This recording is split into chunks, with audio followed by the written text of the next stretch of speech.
What's good in the hood, my brethren? Welcome to another video where today we will be making an vanilla HTML login form with TailwindCSS. It's going to be dope. Little demonstration of what we'll be building. It's this cute little form.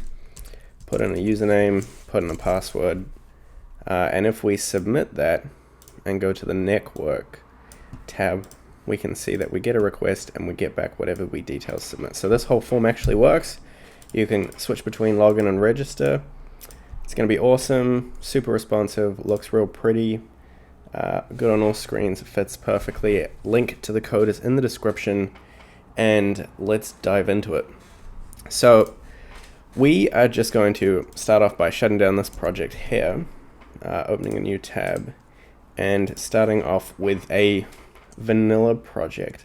Now I am server rendering this HTML, so it's being sent from the server, but there's a bunch of ways you can serve up a plain HTML file.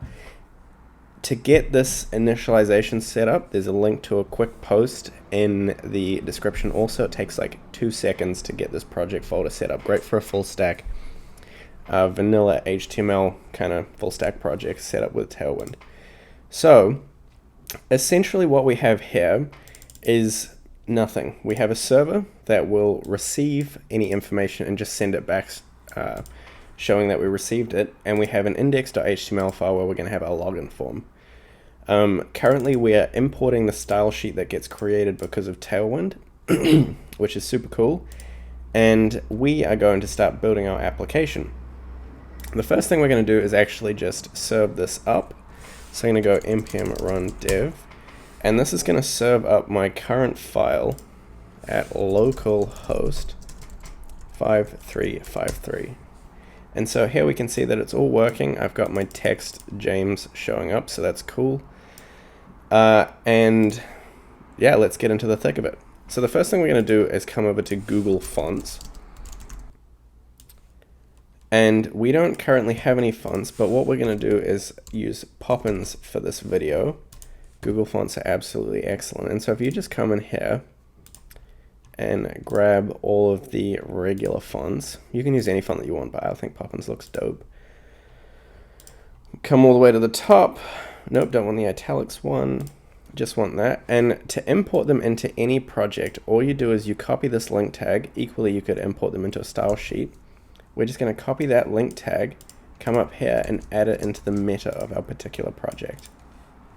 So now that that's all done, what I'm going to do is open up a style tag just up here, just to contribute to my Tailwind styles. I'm going to select everything in the project, and I'm just going to give it a font family of Poppins. And so that's going to set the entire project up with the font Poppins.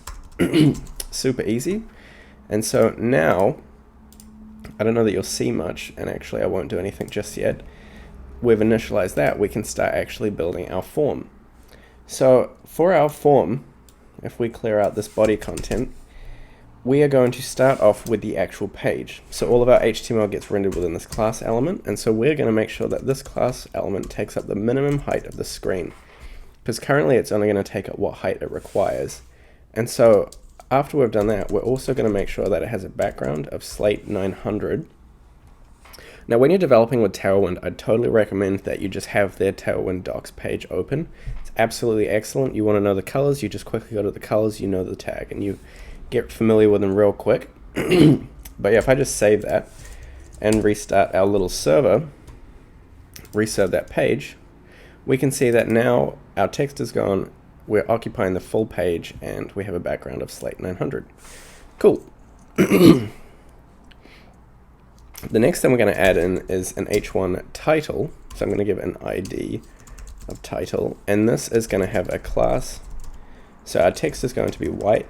Actually, we're just going to put text white up here as well, so that all the text can be white. And we're going to say uppercase, so that turns everything to uppercase. Text is going to be centered in the page, my of 10, so that's a vertical margin of 10 either side.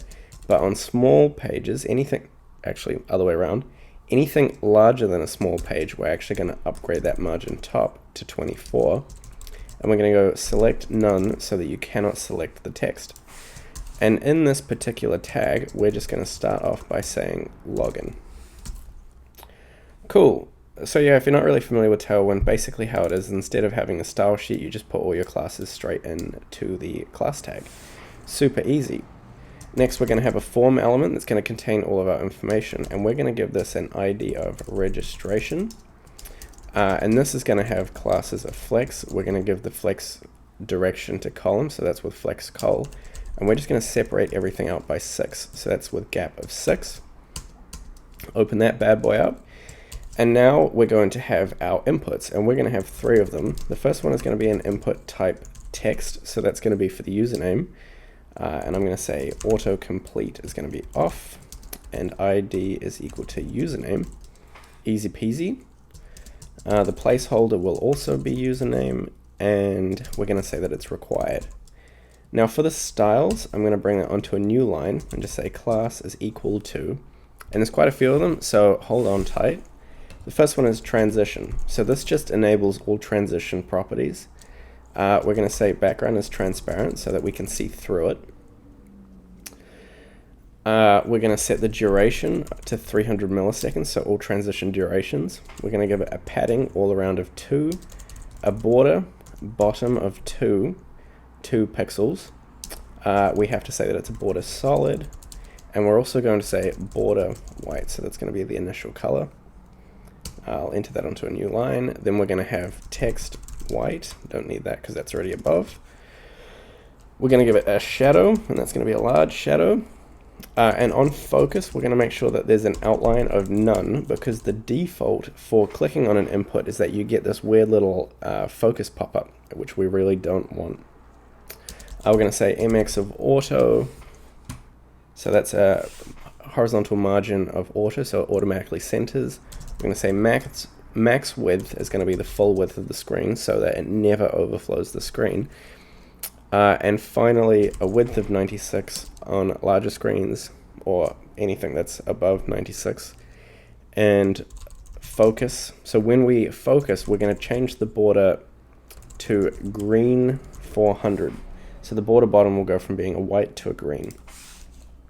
Now if I just close that and put in another input just down here, and this one's going to be type of password, and give it an autocomplete also off, and an ID is equal to password, and placeholder is also password.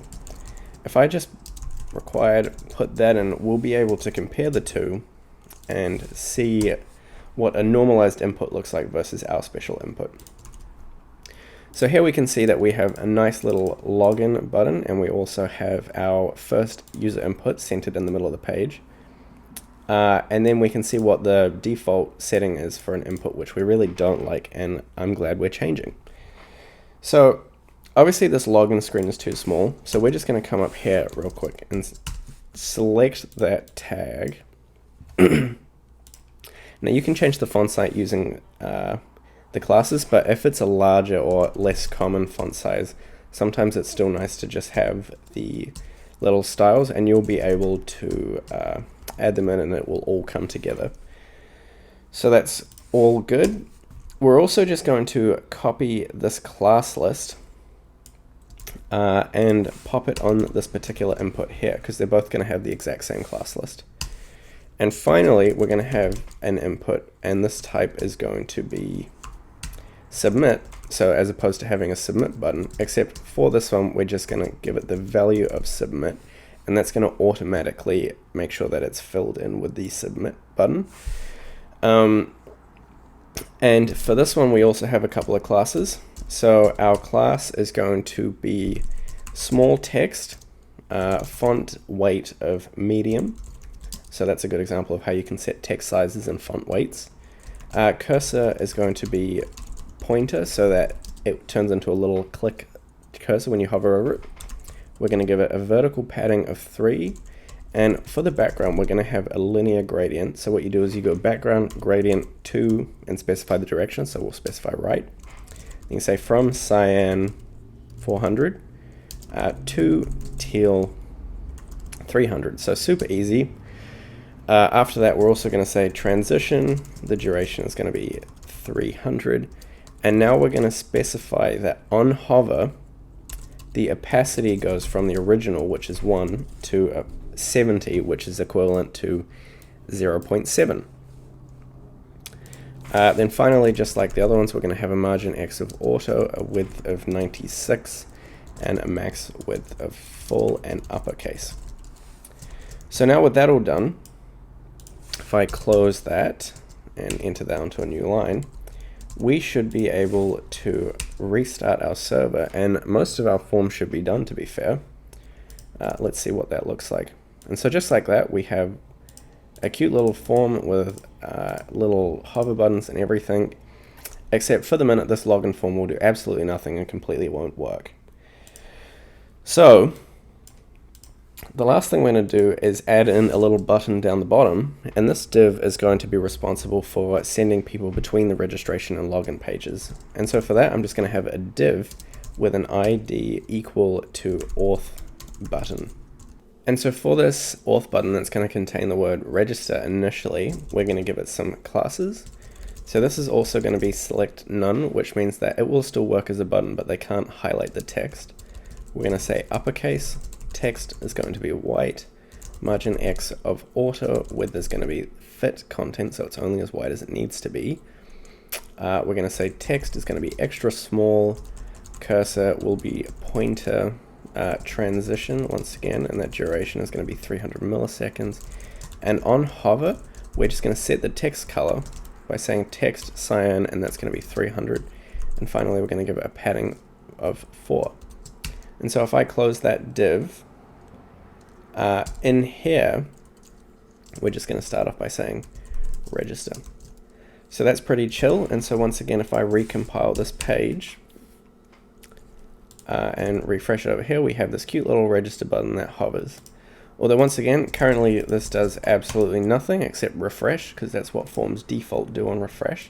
So now we're going to add in some script logic so that you can handle all of this information and send it off as a request to any backend system that you might have. And so for that, we're going to start off by targeting the form element. So we're going to do that by saying form is equal to document, and we're going to get element by ID, and we're going to select the registration ID. So if you aren't aware, IDs should always be unique, so there should always only be one of them on a page. We're also going to target the auth button so that we can apply some logic to it so it switches, and so that's also going to be get element by ID, and that was auth button. After that, we're going to say form.add event listener, and that is going to be on the submit action. Submit, just like that. And on submit, we're going to give it the function login, which we haven't yet defined. And the last thing we're going to do is just add auth button, add event listener, and that's going to be on a click event. We're going to give it the function change button. So these are two functions that we're now going to define, and we're going to start off with change button. So we're going to say function change button is going to do the following things. So we're going to select the text by saying const text is equal to auth button, the one that we selected above, and inner text. So that's just going to take whatever text is currently there, which is register, and set it to this parameter text. And so if text is equal to login, we're going to do a particular thing. Else we're going to go form. Well, actually, let's do the first one. So if the text is equal to login, so currently it's equal to register, so this will happen when we're on the registration page. We're going to say form.remove event listener on click, submit, it's going to be register. And then instead we're going to add the event listener for submit, and this is going to be login. So it's basically going to switch the logic between either registration logic or login logic. And we're going to do the same thing down here, but in reverse. So this one is going to say login, and this one is going to be register. And so that's what this would happen in this particular case. So the default for the page is going to be login. We'll load the page. On default, when we click submit, it's going to log us in. If the text is login, that means we're on the registration page. So we're going to have to set that text to register. And you'll see how that works in just a second. The last thing we'll do is go auth button dot inner text is equal to register. And if I add that line down here, we can see that this one is going to be login. And so if I save and recompile this page, but you'll notice that that's actually not working, and that's because we haven't defined any of these functions. And so if we just quickly go async function, let's say login, for example, and that's just going to take an event, and we're just going to console.log. Well, actually, so the default for forms is to refresh the page, so we're actually just going to go event.prevent default behavior, and we're just going to copy that down to have a registration page as well. And so now that we actually have those functions, when we refresh the page, it should load properly. And so now we can see that our buttons switch depending on when we click on it. So if we're on the registration page, then this button should say login, and so when we click on it, it will take us to the login page, and vice versa. So that's super cool. We've got that button officially working. Now we can start filling out the rest of the logic. So if we're on the login page, which is this one, actually, to make it even more clear, the other thing I forgot to mention is that we also want to change this h1 element. And so we can just say const header is equal to document.query selector. We're just going to select that h1. And we can also say header.inner text is equal to login.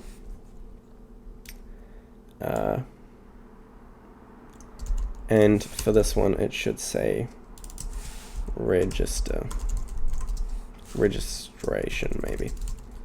And so once again, if I just recompile that page, now we should get some nicely varying text depending on which form we're on. So if we're on the registration form, it'll look like this and vice versa. But actually I might just say register instead. Cool, so now that that's super clear, we can fill out these forms. So for this one, what we're going to do is say const username, and we're going to select that. So we're once again going to say document.getElement by ID, and that was username. We're going to do the same for password. Password, copy that, put that there. And now what we're going to do is say const response, and we're going to send off a request, and whatever the request gets back will be assigned to response. So it's going to be const fetch. We have to give it a location. So my route that I've specified in my backend is just the home route for a post request, but you could set this to whatever you want. And in here, we now have to pass it some options. And so for this, the method is going to be a post request. The headers, since we're sending JSON, we have to let them know. So that's the content type is application/JSON. And finally we have the body, which is just going to be JSON.stringify. We're going to give it an object, and so username is just going to be username.value, so that's going to be the value of the username input, and then after that we're going to have password as password.value. Cool, and so just like that, our form should actually be working. And so down here, if we refresh this and actually type some information in, we can check by looking at what we get back from our request.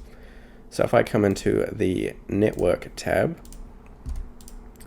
and so we want to be on the login page, we'll clear all these requests. We're just going to make a login, anonymous password, submit that, and we can see that submitting that information, we get back exactly what we put in. So if I go James and something else and submit that, we get a new request, and so we can see that our backend has received that information and is sending it back to us. Now what we have to do is do the exact same thing for the registration form. So we can just copy all of this, paste it in there, and now our registration thing will do the exact same thing, except let's say we save that to a database and we've registered a user. We just want to change the button so that we send the user to the login form after they've registered. And so now if I once again recompile this and refresh this page, so let's say we want to register, we register a user, we submit that request, and we can see that it takes us to the login page. And we also once again receive that information on the back end. So that's super cool. And just like that, you have a fully functioning login form. Looks super pretty, nice and responsive. Looks good on mobile. And it's all working. It sends the request off to the back end and all that great stuff. So yeah, if you like the video, super appreciate it. If you want more content like this, subscribe. Got heaps coming. And thanks for watching. Catch you guys later. Peace.